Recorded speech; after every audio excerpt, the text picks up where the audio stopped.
সরকারের প্রতি আস্থা বলতে আমাদের দেখুন, আমাদের একটাই দাবি, সেটা হচ্ছে প্রাতিষ্ঠানিক দুর্নীতির জন্য আমাদের চাকরিটা যেহেতু গেছে, সেখানে আমাদের তো কোনো ফল্ট নেই।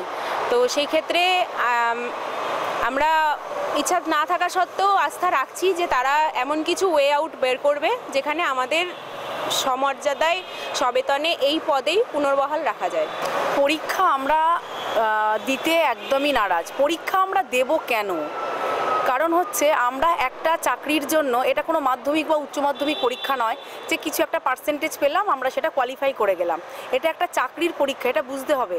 আর আমরা স্কুলে পড়াই ক্লাস 9, 10, 11, 12, কিন্তু আমাদের যেটা পরীক্ষা দিয়ে আমরা চাকরিটা পেয়েছি সেটা কিন্তু গ্র্যাজুয়েশন লেভেল বা এমএসসি লেভেলের একটা হিউজ সিলেবাস। সেটাকে আমরা কভার করে 2-4 বছর 5 বছর ওটা কভার করার পর আমরা কিন্তু পরীক্ষাটায় বসতে পারি।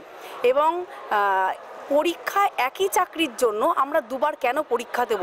এখানে আমাদের তো কোনো ফল্ট নেই বা আমাদের কোনো দুর্নীতি আমরা করেছি এরকম কিছু প্রমাণিত হয়নি সুপ্রিম কোর্টে।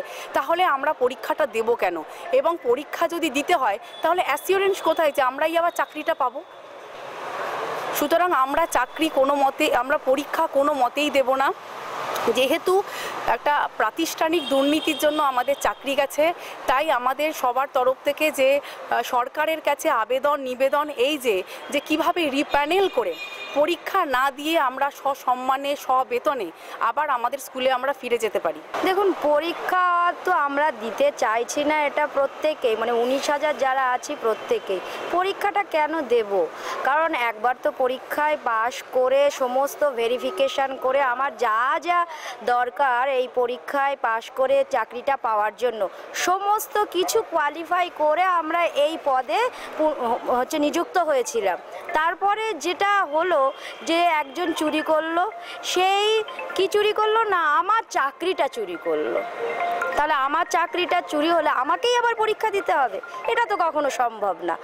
আমি আর পরীক্ষা দেব না, বা আমরা কেউই আর পরীক্ষা দেব না। অন্য যে পদ্ধতিতে এবং লিগ্যাল পদ্ধতিতে আমাদের সেই পদে পুনর্বহাল করতে হবে, এটাই আমাদের দাবি। এবং সেই জন্যেই এবং সেই আশাই আমরা বসে আছি যে আমরা আবার সেই পদে পুনর্বহাল হব এবং সত্যের জয় একদিন হবেই।